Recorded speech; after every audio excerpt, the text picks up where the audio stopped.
sync the audio right there. Okay, so audio starts from there. And let's say a prayer real quick. All right. Okay. Heavenly Father, thank you for such a beautiful day today. That Maven and I can come together and discuss our creativity, things that we're passionate about, things that we truly love. Thank you for bringing Maven into my life.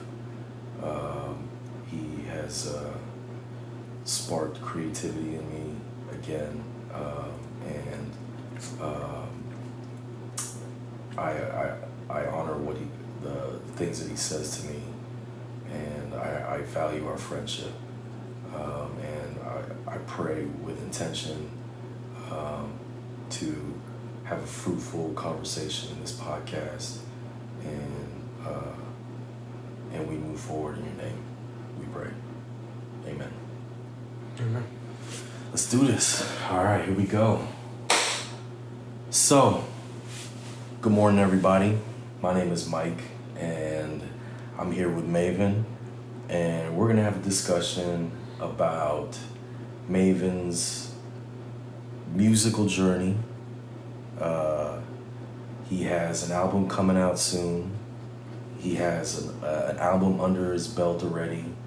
I've seen his hard drive, 2,500 beats. He's got music for days. This man's been putting in work. Maven, how you doing today? I'm doing good, bro. Yeah. Appreciate you. Right on. So let's talk about the album prior to the one that's dropping now. Okay. That would be Why Not 2, Part 1 and 2. Okay. Two parts to it. Yeah. It was 38 songs. 38 songs. Yeah. So I've been listening to this album while I work out. I'm grooving to the beats. You produced every single song on that. Yes, sir. You wrote every single track on that. Yes, sir. And you're not a producer.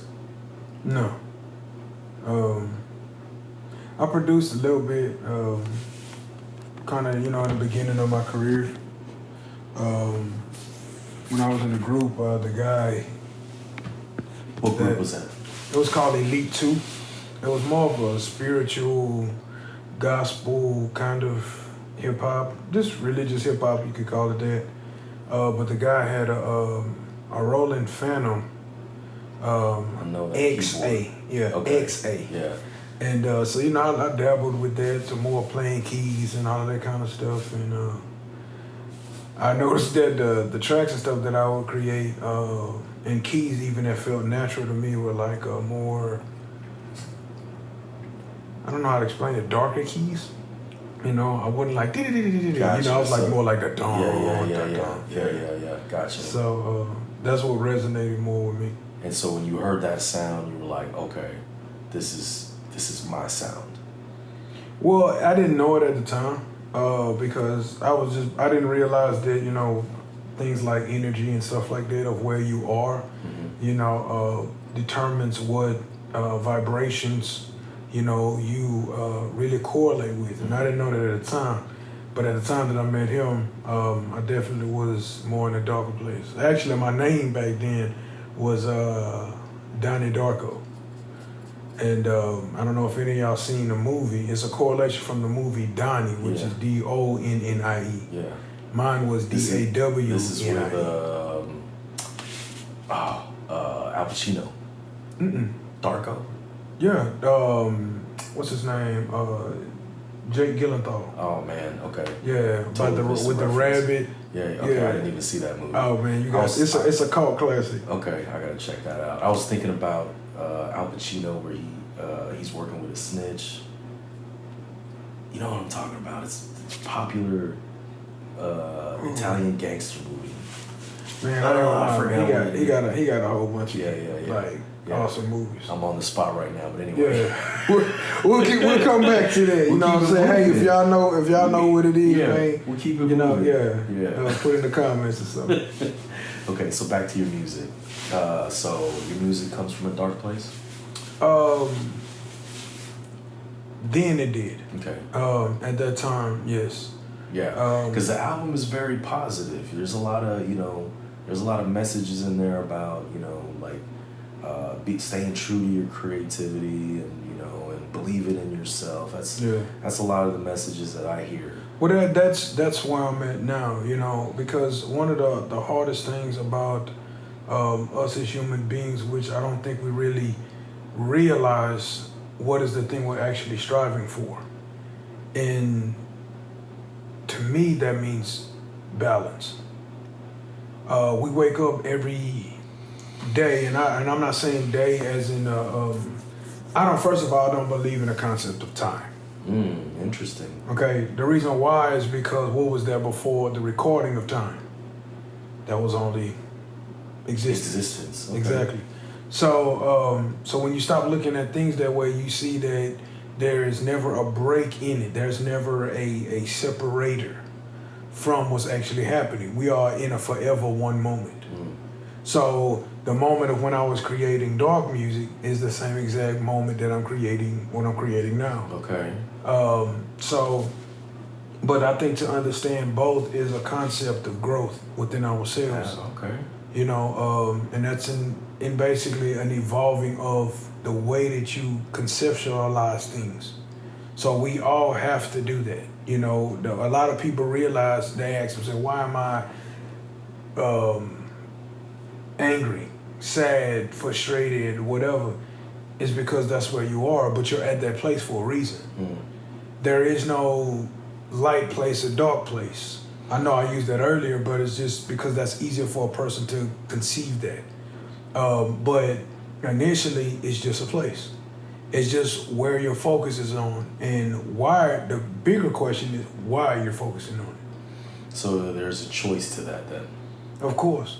We believe that a lot of the times, we go through things we don't want to go through, right? But we think that it's because of God somewhere is pulling the strings, and and that's not true. What I believe is that God has already created everything the way it's going to be, and us as children of that being, whatever name people want to call it or him or whatever.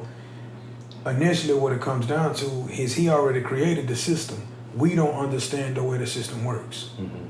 And the reason why that is because we live in a society where there is individuals that has done their best to deter us from knowing about ourselves. But that's why also I believe that salvation is truly in our hands. When you are constantly taking what somebody else is giving you, then you are taking on their concepts. Being from Louisiana, we eat, crawfish etouffee and fried fish, I love that food. All of those types of things, Houston, right? Yeah. And we love it. And that's what we call home cooked food, comfort food for us. But is it the healthiest for getting buff and cut up and shredded? No.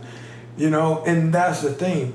The same food that we give ourselves physically is to meet a certain physical goal. The same as we do spiritually. So the things that we feed ourselves daily is going to say, are we spiritually fit? Or we're not. So your first group were they a religious group?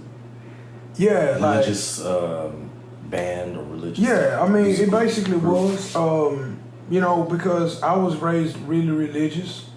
He was raised really religious, but he was Church of Christ kind of religion. That's what it was. I was born more into, I don't say born, but raised more into, my mom dabbled a lot, so we were Catholic, come from Louisiana, that's the main religion. Then with that, she dabbled in Baptist, and then Christianity. Was there because you came from a spiritual religious group with them, do you think any of that translates to what you're doing now, the messages that you're trying to put out? I would say yes and no. For the main reason why I say that is because The main thing that was a correlation between then and now is that my relationship with God. Now, the huge difference is how I perceive God now. Before it was from a religious standpoint, which basically is nothing more, which religion to me is nothing more than stipulations that human beings put on themselves due to a lack of understanding. So it's saying, hey, this gotta feel bad. Why? Because I feel bad when I do this or when I think about this. That's a bad thing. No, why are you thinking about it? Mm. You know what I'm saying? Why are you feeling that? God gave us feelings or emotions for a reason.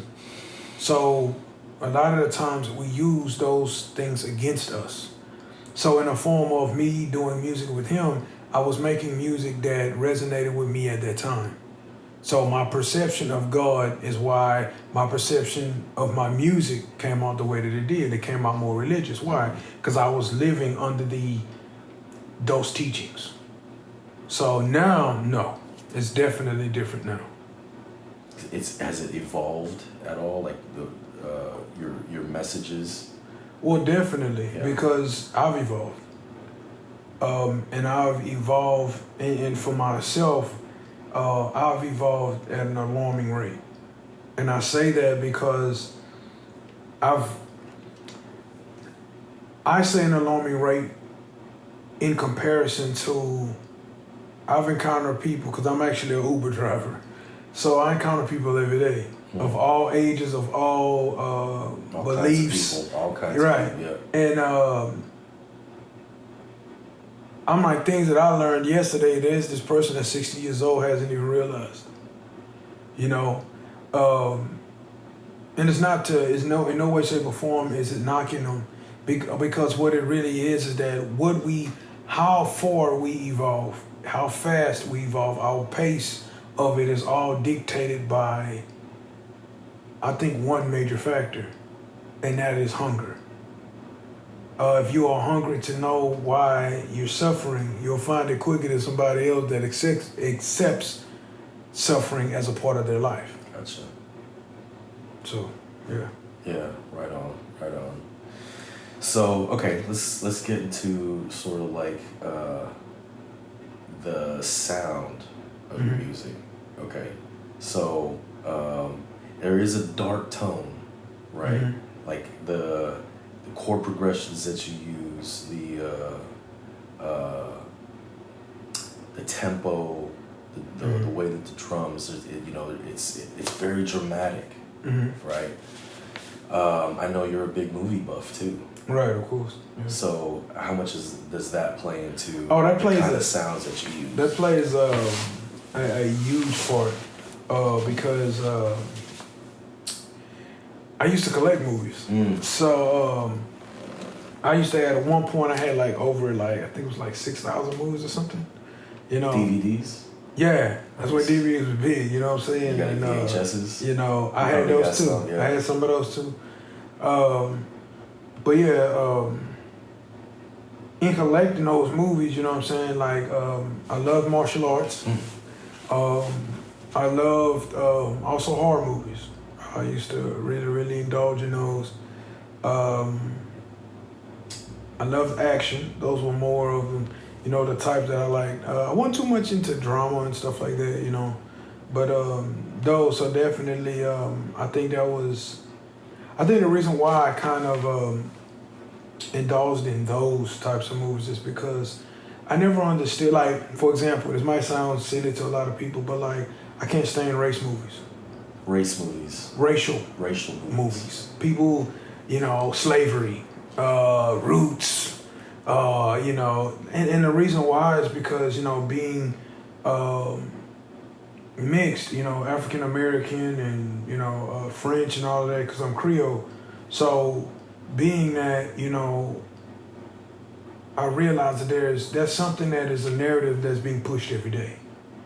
So when I watch a movie, it's the same reason maybe why somebody would hit a joint or smoke weed. It's, to me, it's a mental escape. Gotcha. So, you know, stuff you don't see every day. You don't see somebody getting roundhouse kicked in the face every day. You know what I'm saying? All this badass choreographed fight scene, you know, or fucking buildings exploding, or, you know, an elaborate gunfight like John Wick or something. You know, you don't see that normally. Yeah. So, but I'm also a huge fan of cinematography as well. I love beautiful scenes. I love beautiful sceneries. And those things that just, when I look at, I guess like a director that's over the imaging of a movie, you're doing something that a lot of people never tap into. And that's basically allowing the world to see your vision. But the way that you see it. You know, and that's why honestly, going back to the music, is why I learned how to engineer my own music. I was paying people so much money to sonically give me a picture back that I was trying to describe to you. Yeah, because you're trying to match what's in your head, and yeah, gotcha. Exactly, and so that's why. So I guess the part of it in music that I guess people, like you were saying, kind of like might sound like a more darker tone or something like that. That's just me resonating with both parts. The actual music that I create is called wavy trap. Okay. So wavy trap is initially ambient sounds with trap elements. So the ambient sounds is what the wave part is. That's a flowing of, and the trap. That stuff, by the way, has like a real kind of more of a the wavy stuff that you do has a more R&B feel. Yeah, and I get that because it depends on, you know, what sounds and things are being used, that, you know, that the different variations of feelings that come with it, you know, and I'm just thinking it just kind of goes with that because my tempos are slower, R&B songs are slower, you know, and I think that's why. See, like when I hear hip hop or even trap music, I don't like aggressive, you know, really, really fast. I don't like that because I'm a thinker. And because I'm a thinker, my brain is always running. So because my brain is always running, when I listen to music, I need something that's the opposite of the way my brain works. So I like slower tones. I like slower melodies. But I don't want it so slow it makes me tired. Gotcha. So that's where the trap comes in. The more aggressive 808s and, you know, snares. It's the mixture of both. So it's an in-between. Gotcha. And that's kind of what makes you sound pretty unique. Yeah. Is that right there? Definitely. Yeah. But it's something that I've had to accept, my sound. Because being in an industry where you are always, people will say you're competing with everybody else, but what it is that the world is painting a narrative of how art should be looked at, how it should be. You know, if a painter, you know, they'll say, oh, well, that's too dark. The only people that can appreciate a painting that is very morbid is a person that is in a morbid place. You know, now when you are in a healthy place, you might not be in a morbid place, but you can still appreciate it for what it is, which is a creation. See, and that's the thing where I feel like music and art and so many other different things that we do creatively, we have to be able to separate those two things. Where you are and what is being created. Allow the creation to be what it is. Your opinion doesn't determine if it's less valuable or more valuable. That's just your opinion. So when I create a song, I gotta understand that I'm creating that song for myself, not for anybody else. Because the world might not like it, but it might be my favorite song. Yeah.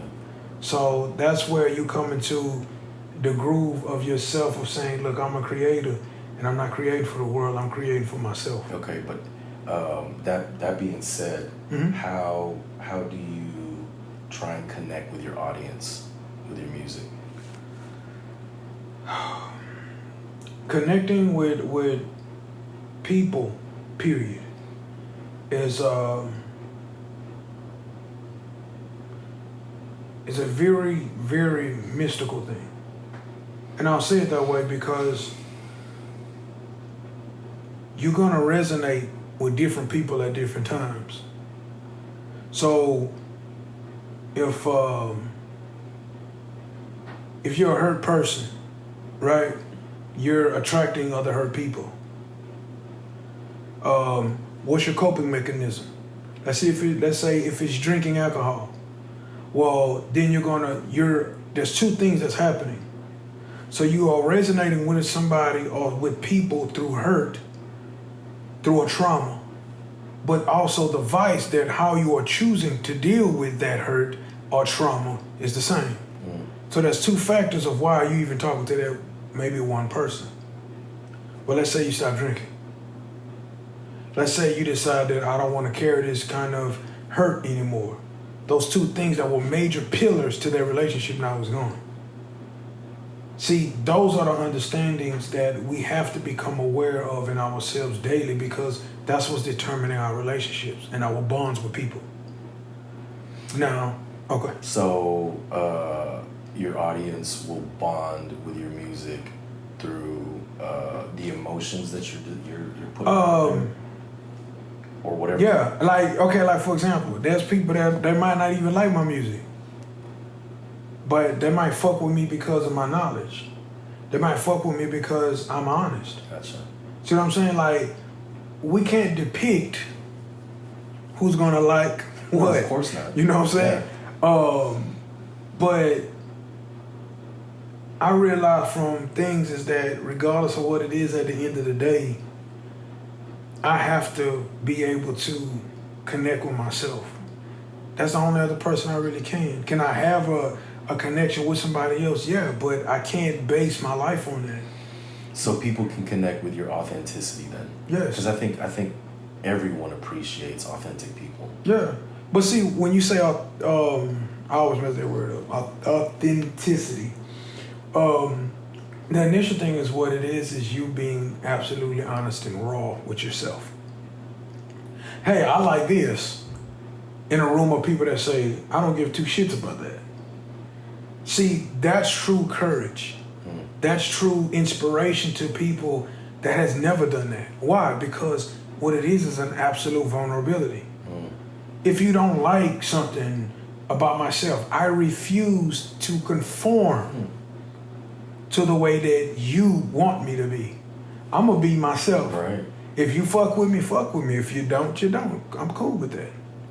And that's and that's why when you start to realize that a lot of people that have done great things have that attitude. But the worst of the world admire those same people, but they refuse to take on those kinds of qualities because they're afraid. They need people because they don't know the power of solitude, of being alone. Going through even where I'm at right now in my career, I'm realizing that I'm alone. And it's hurtful. It's frustrating. It's it's lonely. When you're in this bitch creating tracks by yourself, you know what I'm saying? But there's something too that grows from that. There's a unshakable confidence that comes too. After. Because now you're at a place to say, hey, whatever happened, whatever I create, can't nobody come in here and say, hey, I helped them get there. Absolutely. So it's a belief in yourself that you are building through the loneliness, through the isolation, through the solitude. So to overcome fear, you got to go through it. Yeah. Every single thing that we want is on the other side of shit we are fearful of. That's why I said I have this saying, people would rather hold on to a familiar hell than an unfamiliar heaven. And that's where the rubber meets the road. Gotcha. Favorite song on your the first album? My first album? Yeah. So that's Gray Skies. Gray Skies. That's hard to say. They're all probably, babies? Nah. Probably Worst Enemy. That one has a special place in my heart because hell, I was talking about myself 100%. So you are your worst enemy. Yeah, we all are. We all are. But there was also another song on there. We're going back. Let me see. I'm trying to think of the name of the song. I think it was called Battle Cry. I had actually lost one of my good friends. Well, at the time, he was battling it. He was battling cancer. I always say the wrong cancer. I think it was prostate or pancreatic. I can't remember. I always get them fucked up. But and I watched him decline. What's his name? His name was Aaron James, but I called him Vinci. I actually met him on Xbox. Vinci, rest easy. You know what I'm saying? R.I.P. Vinci. We had just one of those cool ass people, bro, like you don't talk to every day. But like when you talk to him, like maybe like 3 months later, it's like y'all pick up like ain't shit. Like you talked to him yesterday, you know. But there was a lot of lessons I learned in his death. One of which, you are the most important motherfucking person on this planet. If you don't believe that, you need to do some more soul searching. I've watched this man because he came from a poverty-stricken home and background, worked to give his family, his wife, and his 3 daughters the best life that they could. That man fucking put himself through so much shit working. When this nigga, I'll be talking to him, he'll fall asleep on my ass. Yeah. And people admire that shit, but they don't see that he's killing himself. So look at the narrative that's being pushed. Hey, it doesn't matter if you fucking killing yourself. Make sure that everybody else is taken care of. See what I'm saying? And that's why I don't understand that shit, and I can't live by that. That's why people. We are definitely in a dynamic, and I'm pretty sure it's gonna come out in my music about talking about all of this shit. I don't believe in a man suffering to make nobody else happy. Fuck that shit. Because at the end of the day, we came into this physical reality by ourselves. That's a reason why God did it that way. It doesn't matter if you come in with a twin sister. Your twin might die before you. Your twin might come into this world before you. You see what I'm saying? So you have to understand that the way that I believe that God created everything is very simple. But we've been told other shit. That's why it seems difficult, but it's not. It's like you've been separated from that knowledge of self. So that's why you struggle. Yeah. You believe it's supposed to be a struggle. And that's an important thing to you, knowledge of self. Yeah. What else is there? Creating music is if I didn't have these feelings, if I didn't express these things, what the fuck would I have to create? You know what I'm saying? And that's what it all comes down to. It's all about knowledge of self. I've seen people destroy themselves, Vinci included, for a concept. And that concept was, I gotta give them everything that I never had. And you know what I told him? I told him. Was that to his kids? Yeah, it was to him and his family. His kids, yeah. His wife. But and like I said, there's nothing wrong with taking care of them. But when you suffering, that's a problem. Majority of men are with women that can't even verbalize how they feel with. They can't even be open with themselves with. But this is the person you spending the rest of your motherfucking life with. That don't make sense to me. You got kids that you trying to take them to Disneyland and shit. Kids don't give a fuck about those things. Because guess what? I guarantee you, if you go and ask Vinci's kids, what do you remember about your dad? It ain't a motherfucking Disney vacation. It probably was that time that daddy sat down and put a motherfucking dress on and sat there and drunk imaginary tea with me. It's time, or the concept of that sitting, that personal one-on-one. So that's where I learned that lesson, because that shit hurt me at the core. But I had to realize too, in retrospect, that's what he chose for his life. He chose. People would say, oh, well, how can you choose cancer? Look up any sicknesses. How the fuck you got people that have terminal illnesses and they heal themselves? People, you got other people that say, no, that's God that healed them. Well, where's God at in that process? And then like God came down in the room and there was a light. It was like, oh. That person had to make a decision that whatever the doctor said, whatever another human being says is not my reality. Mm. That's the changing, that's the determining factor. You got people that drink fucking arsenic as a religious practice. You got people that stick needles through their body, how they don't bleed. Mm. What's controlling the body? The brain. What's controlling the brain? Mm. But what is it? There's many names for it. I choose to call it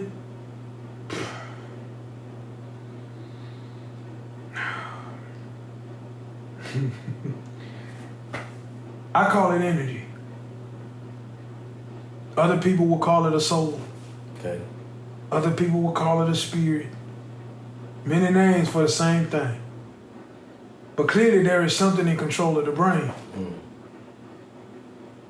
So when you can get in touch with that thing, whatever that thing is, the brain changes. And that's when it's up to you, whether you're sick or not, whether you're connecting to that energy in the right way or not. How come there's people that don't even believe in God?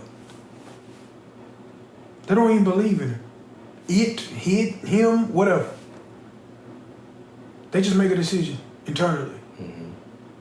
I don't believe in anything higher than myself. Even that within itself is a belief.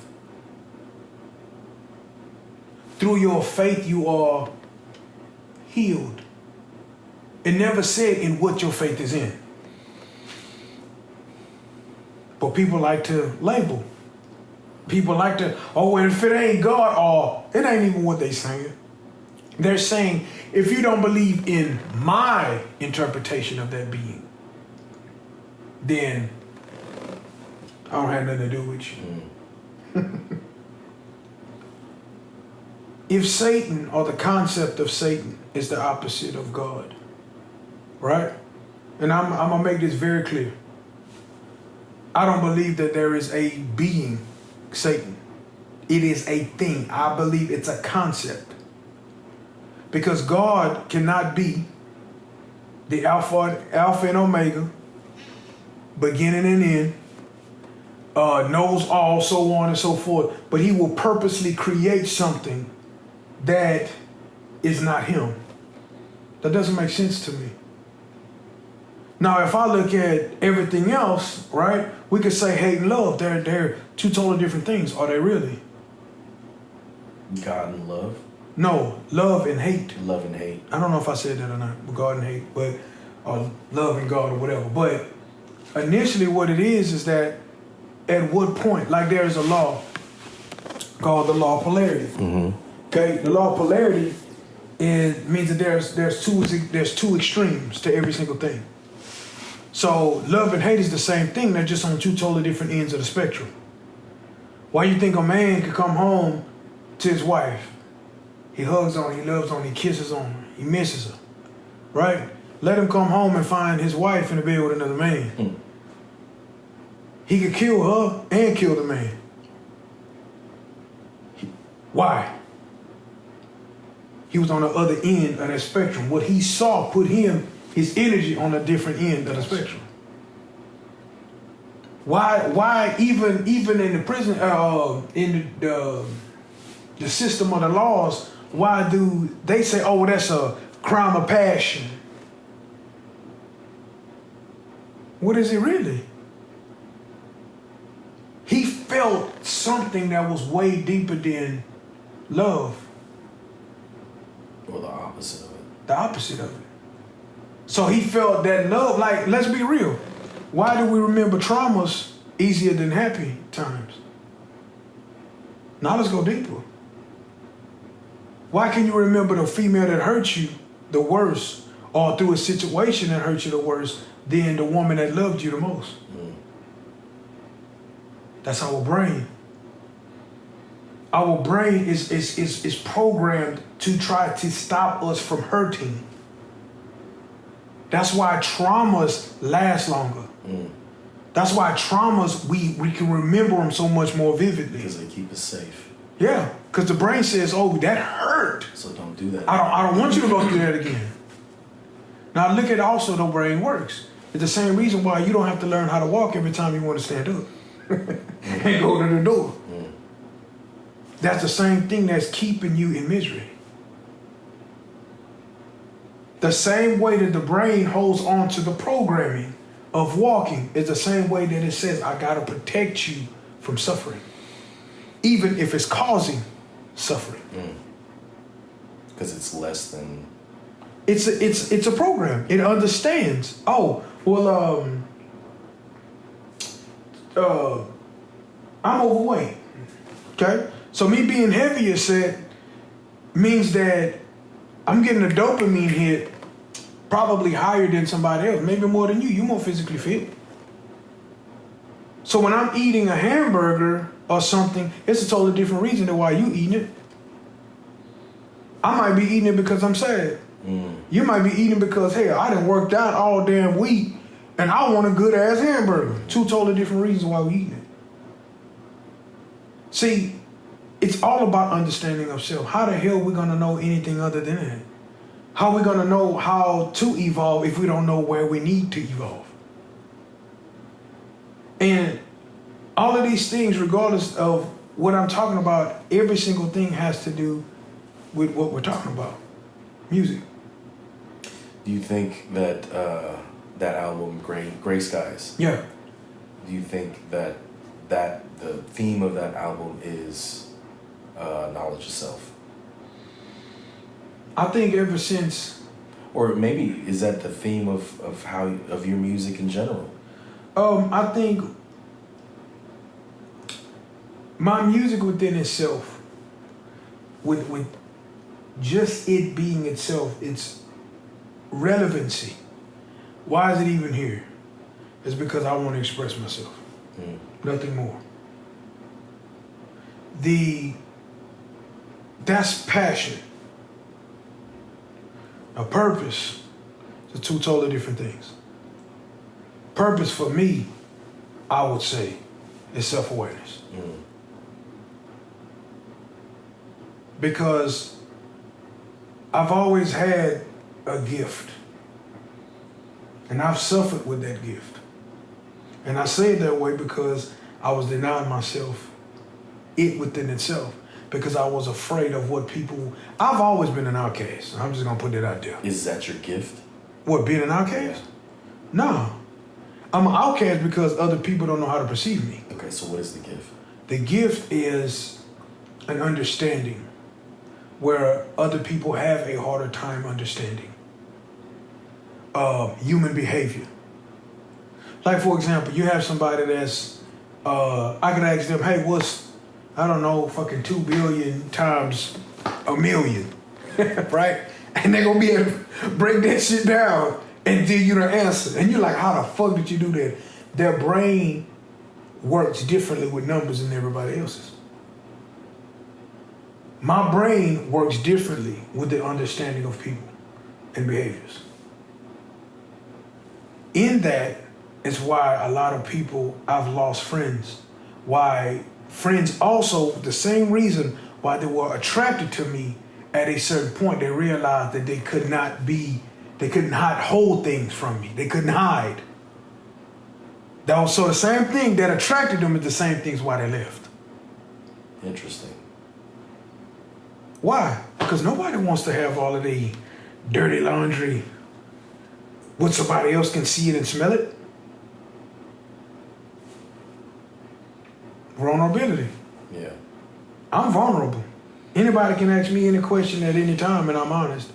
People say, aren't you afraid of the backlash? What backlash? What can be worse than me denying something about myself? Your opinion? Your opinion don't mean shit to me. That's right. Because at the end of the day, guess what? You can say, hey, you know what? I don't have nothing to do with him. I'm one word away or one sentence away from somebody not liking me at all times. Yeah. Why the fuck would I live my life trying to appease people? This is true. Those are facts. So, I have a different option. Be your authentic self. Let the people that are going to judge, judge. Let the people that are going to relate, relate. The people that are going to relate for a while until you say that sentence that they don't like and walk away. Who gives a fuck? Be yourself. If you gotta cry, if you feel fucking hurt, fucking cry. God gave us those emotions for a reason. We have built up this system where everything is to appease other people except our motherfucking selves. Which is the only person we need to appease. I tell people all the time, man, I gotta do this for my kids. Okay. Where did your kids come from? And I'm gonna say this as frank as possible. Who balls they came out of? Yours. Mm-hmm. Those kids wouldn't be here if it wasn't for you. There's a pecking order to it for a reason. The person you chose to have or make those kids with is saying something about who? You. So guess who it all starts with? You. But a parent taking care of their kids is also that parent is taking care of themselves too. So let me say this. I mean, because when they're your kids, when you give them the love and the affection or the time that they need, you're also doing that for yourself. Every encounter that I have, so even this encounter right here, this is self-serving for me, because I'm getting, a great conversation with a good friend, but I'm also serving you as well. We're serving each other. Yeah. You know what I'm saying? But see, that's so. So I mean, by honoring you, I'm also honoring myself. Right.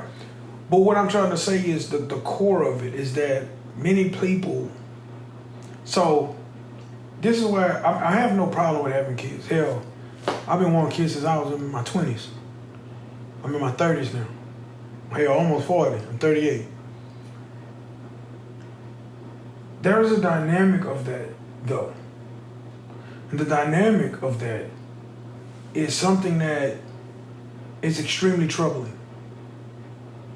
What dynamic? The dynamic of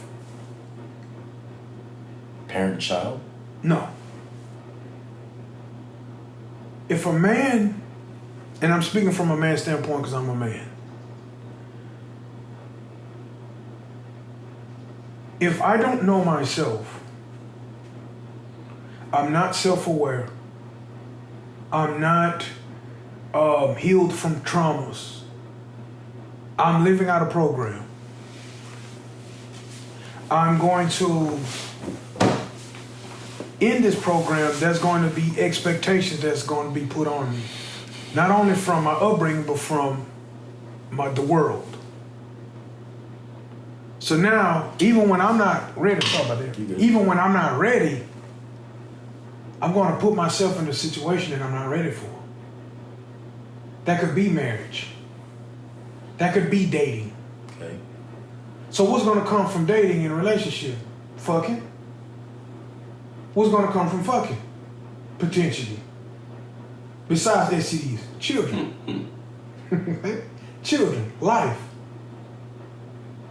So you're not in no way, shape, or form are you a functional male, but you've chosen to attach yourself emotionally to another being. And then on top of that, you're going to compound that with creating more lives from that uncompleteness. So now, what are you raising now?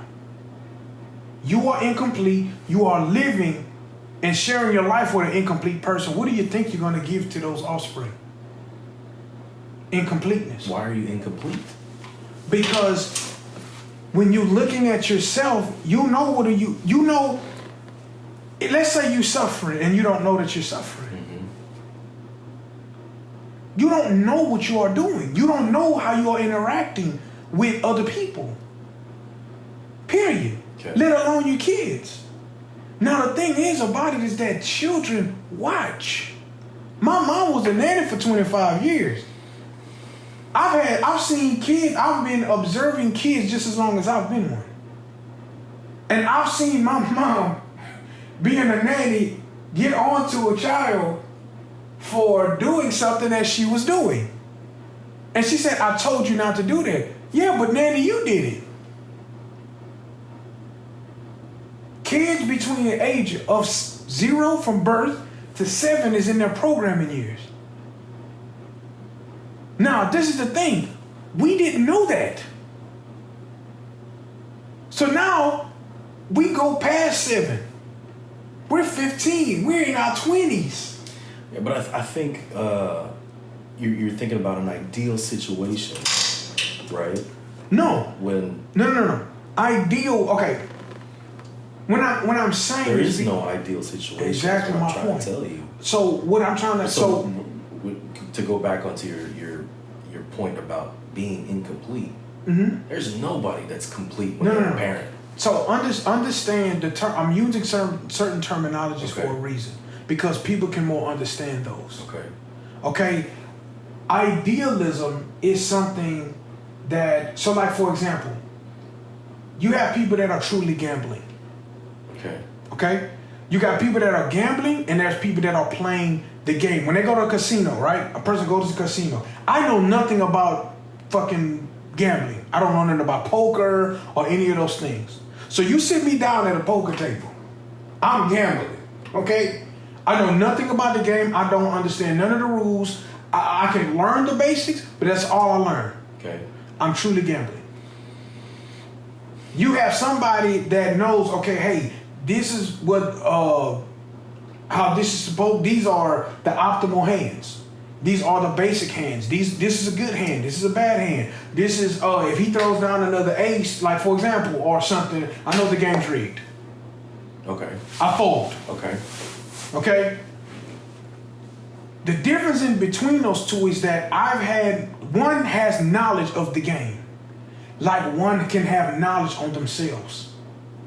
The more knowledge you have of yourself, the more that you are capable of giving a more complete understanding of yourself, and also to teach that.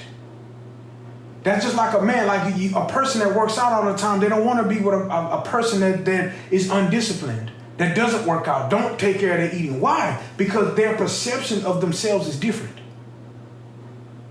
So in the same dynamic, what I'm talking about is a touchy thing, because this is something that majority of human beings don't want to accept. They wonder why. Like I had this argument. Don't want to accept what? They don't want to accept that I've already done that. I've already made a decision where I was gambling with myself. Okay. I gambled with a woman, and I have kids from that gambling. And so now I'm gambling not only with myself, but with an entire family. Okay.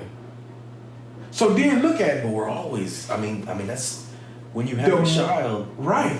But the more knowledge you have of self, I get the that. more I get functional that. you are in the game. But that doesn't mean you're going to be a better parent.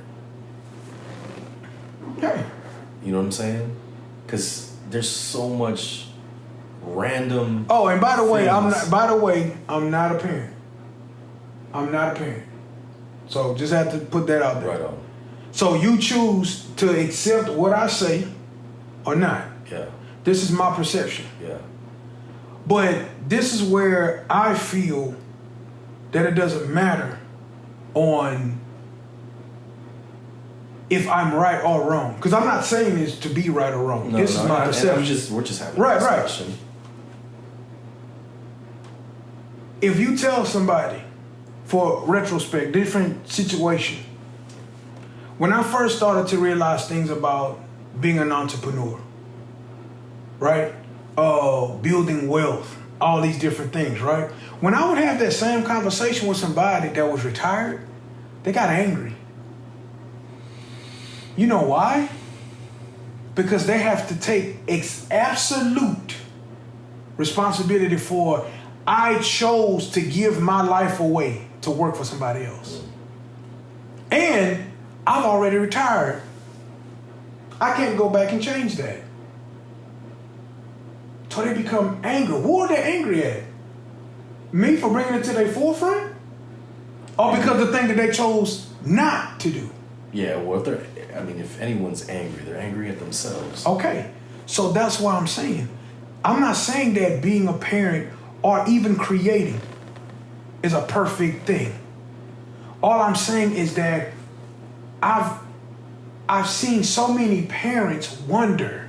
Here's what I think you're trying to say. I think you're trying to say is develop yourself, have a knowledge of self, a strong knowledge of self and your values, right? Then become a parent.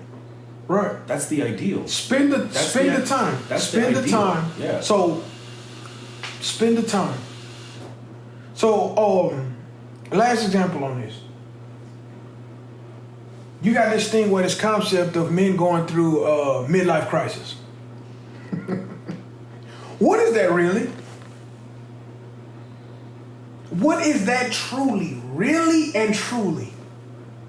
It's a man that is probably in his fucking 40s, late 40s, mid 40s, realizing I have sacrificed my entire... Late 30s for me, by the way. Okay, mine is too. Yeah. Okay, I'm 38. I've been going through it for the last probably 2-3 years. Yeah. Okay? It's where a man realizes I have sacrificed so fucking much of myself, even when I didn't have it to give for other people. And I have to come to the understanding or the realization of how much time do I have left. I mean, that's if I got... That's what I was thinking. So if I got 30 years, I need to spend them fucking 30 years doing something that makes me fucking happy. Absolutely. Because guess what? Men always feel fucking needed. We extremely rarely feel fucking wanted. We know that we need coming into the relationship. Why? You got to protect me. You got to provide for me. When I'm sad and I can't fucking take care of myself emotionally, I need you to help me with that. Think about it. That's what a man comes into the door already knowing that's what he's going to have to do. And they wonder why fucking men fucking die younger than women. We can't even fucking cry when we suffering. We can't even say, look, woman, I'm fucking unhappy. They judge us for the actions, but they don't know what led to the actions. They never ask us that. Oh, why did you cheat on me? Why did you cheat on me? I didn't want to hurt you. No, I don't believe in cheating, just being honest. I believe in being honest. What's the worst thing can happen? Your fucking woman leave? Let's be real. At the end of the day, even if you got a family, if you cannot be honest with that person, I've seen men do this shit. I got kids. I'm suffering. But I'm going to wait till my kids are 18. Right? Kids 18, they say, okay, I haul ass out. Fucking 2 months later, they find out they got fucking cancer. Now they're going to a whole nother journey. Wow, what caused the cancer? The fucking suffering. See, that's the thing that, what was he initially doing? Saying, I'm going to yet again suffer for the likes of my children. But the children would not be here if it wasn't for you. I watched my mom go through shit. But it was her fault. It was her fucking fault. But guess who went through it with her though? You did. Me and my sister. But okay, so now that we're on the topic of midlife crisis in men, Mm-hmm. okay, something happens when you let the pain go.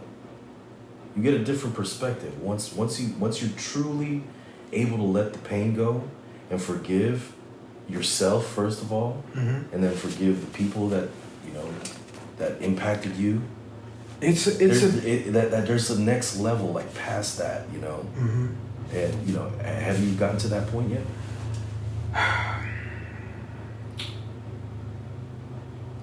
I would say that where I am, I guess based on what you just said about the forgiveness. So when you forgive yourself for the decisions that you've made, that's what it truly is. When you come to the realization of yourself, you realize why every single person is a part of your life. Mm-hmm. And exactly, and that's why going back to the parent-child dynamic that you were talking Mm-hmm. about, okay, like you're given to this, you're given to that. Like Mm-hmm. once you're over the pain, you'll see like there's so much value that Mm-hmm. that you've given to your child or these people. Right. Like yes, the trauma was there. Yes, the pain and suffering was there. We gave so much to this and that and this. But Mm-hmm. once you're able to forgive and you're able to see, oh my gosh, I planted a forest. No, you did. And in creating that, so in creating that life, you're gonna see both. Yeah. You're gonna see what you might call a fuck up. You're gonna see your child has that same You'll thing see, you don't you'll like. see it when you're in that mentality of the midlife crisis. Once you've adapted that mentality, like I'm having a midlife crisis, Mm-hmm. you will see things in that light. You have like that's the scope of your vision right there, Mm-hmm. right? And then it takes reflection. Mm-hmm. It takes reading and talking it out to get to the point So- where you're able to forgive that pain. So the greater part of it, the midlife crisis is just, or what we call it a midlife crisis. All it is a realization of the opposite end of the spectrum. Or being there, Okay. being in that. Well, let's look at it, right? So what is it? We're talking It's a about mental state. It's a mental state, Yeah. but it's a realization of the mental state. It's a realization that this is what I have been doing. It's the same way that you decide. But then just to go deeper, you see, this is what I've been doing, and this is the shame that's associated with it. This is the emotional pain that I had to endure. That's all. But again, that's like in the scope. You're looking at it. If you look at the pain, you see it's there. It's there. Yeah, but that's what I'm saying. What are we? The same thing that we went to when we first started speaking. What are we always looking for? Balance.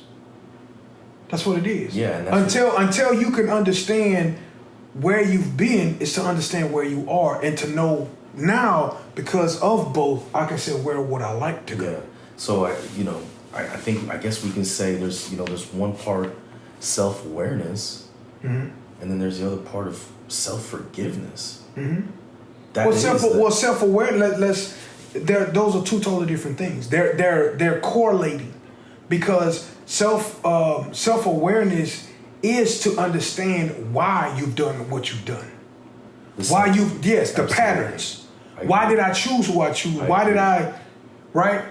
And then you take away the title of it. Because as you're looking at it, you self-awareness, right? Mm-hmm. You're looking at it. This is what I did. Mm-hmm. These are the things that I did to which is part of the reason why I'm in this situation, right? Right. Yeah. It's 100% why you're in. Right? Right. And then, but as you're looking at it, you feel as you're analyzing it, as you're becoming more self-aware, you're also taking in the pain and the suffering, right? Mm-hmm. But then that forgiveness part, like that's the, I'm changing lens, I'm changing scope. I'm no longer looking Look at what forgiveness is. Forgiveness is nothing more than an understanding. That's all. Right. I understand why I've done or I'm doing what I'm doing. And there's nothing else. There's nothing more after that. Because anything else after that is unhealthy. Mm-hmm. It could be a judging. Oh, I made this because of... Now you're making an excuse. You see what I'm saying? So it all comes to just understanding. Mm-hmm. Just like the forgiveness that I was able to forgive people in my life that has done things that I perceived as a hurtful thing. I took away the title. Took away the title of mother. Took away the title of sister, auntie, uncle, whoever, friend, best friend. I said they're a human being. Mm. What are they gonna do? Be a human being. What's the first thing in human nature and human behavior? Self-preservation.